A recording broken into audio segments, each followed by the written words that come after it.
Autonomous and accommodating item. अब इसमें काफ़ी कंफ्यूजन होता है बच्चों लोग को। अब ये होता क्या है, देखिए ऑटोनोमस आइटम में जो ऑटोनोमस वर्ड है ना, वो रिप्रेजेंट करता है कि भाई जो इकोनॉमिक जो ट्रांजेक्शन हो रहा है वो इंडिपेंडेंट हो रहा है। यानी कि वो जो चार इकोनॉमिक ट्रांजेक्शन है, सो चार कौन कौन सा है? एक आपका विजिबल आइटम यानी गुड्स, एक आपका इनविजिबल यानी कि सर्विस, फिर आपका कैपिटल और फिर आपका यूनिलेटरल ट्रांसफर। ये चारों ऑटोमेटिक होते रहता है, यानी कि इंडिपेंडेंट होता है, उसमें कोई जबरदस्ती दबाव नहीं डालता है। तो जो ये जो गुड्स का सेल कर रहे हैं, सर्विस का सेल कर रहे हैं, इसमें क्या मेन पर्पस क्या आता है? प्रॉफिट मोटिव भी तो रहता है। तो इसलिए मेनली यहाँ पर लिखा था क्या? Profit motive. लेकिन बात की जाए इधर एकोमोडेटिंग आइटम तरफ, तो उसमें लिखा था क्या रहता है कि भाई इसको बैलेंस और पेमेंट को बैलेंस करने के लिए इसमें ये ट्रांजेक्शन होता है। इसका सिंपल बस इतना ही मतलब है बच्चों। मान लीजिए ये अपना प्यारा भारत है और इधर बाकी दुनिया यानी कि रेस्ट ऑफ द वर्ल्ड है। तो भारत वो चार इकोनॉमिक ट्रांजेक्शन कितना मतलब दूसरा देश को दिया और कितना देश से वो चार इकोनॉमिक ट्रांजेक्शन में कितना लिया, जब इसका हिसाब किताब करते हैं ना, तो ऑब्वियस है मान लीजिए चार इकोनॉमिक ट्रांजेक्शन हिसाब किताब किए, ठीक है, कितना दिए कितना लाए, तो सरप्लस आया, मान लीजिए पैसा एक्सेस आया, तो एक्सेस पैसा को कहाँ लाया जाएगा? एक्सेस पैसा को लाया था आपका क्या? आपका एकोमोडेटिंग आइटम में। अब एकोमोडेटिंग आइटम में सरप्लस पैसा आ गया है ना, तो इस सरप्लस पैसा को यहाँ उठा करके लाते हैं और गवर्नमेंट क्या करती है? दूसरा कंट्री पे इन्वेस्ट कर दिया क्योंकि भाई सरप्लस पैसा आया है।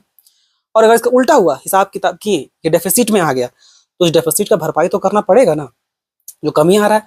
तो कमी क्या होता है? ये इसमें आते हैं हम लोग एकोमोडेटिंग आइटम में, और उसको भरपाई करने के लिए क्या करेंगे? दूसरा कंट्री से लोन ले लेंगे या आईएमएफ से, वर्ल्ड बैंक से लोन लेंगे। तब जाके इसको फिर इसको बैलेंस करना पड़ेगा। इसको बैलेंस करना क्यों पड़ता है?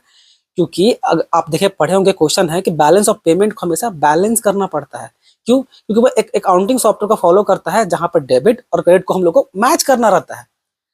तो भाई ये मैच कर जाए, तो अगर इसमें सरप्लस और डिफिसिट जो आता है ना, उसको मैच कराने के इस्तेमाल करते हैं ये एकोमोडेटिंग का। आई होप आपको समझ में आ रहा होगा। अब इधर देखिएगा, ये क्या बोलते हैं, ऑटोनोमस आइटम में देखिएगा इसमें कैपिटल प्लस करंट दोनों अकाउंट आता है। ऑब्वियस यहाँ नहीं है क्योंकि वो चारों का चारों इकोनॉमिक ट्रांजेक्शन रिकॉर्ड हो रहा है। पर इसमें देखिएगा एकोमोडेटिंग में इसमें केवल एक आता है। क्यों? सिर्फ कैपिटल, क्योंकि इसका काम तो केवल इसमें जो डेफिसिट या जो सरप्लस आया उसको ठीक करना है ना। तो फिर अगर सरप्लस आता है तो क्या करते हैं? इन्वेस्ट करते हैं। और अगर डेफिसिट आया तो क्या करते हैं? बोरो करते हैं। तो कैपिटल अकाउंट में ही ना केवल ये दो फंक्शन होता है, करंट में कहाँ होता है? कैपिटल अकाउंट में या तो बोरो करेंगे या तो इन्वेस्ट करेंगे, ये दो होता है। अब रहा बात खाली एक और, इसमें लिखा था क्या? अबव द आइटम, इसमें लिखा था below the item. Above the item इसलिए लिखा रहता है क्योंकि ये सरप्लस और डेफिसिट आने से पहले रहता है, ठीक है। एक बार जब हिसाब किताब आ गया उसके बाद इसका बारी आता है ना, इसलिए इसका क्या लिखा था? ये बिलो द आइटम।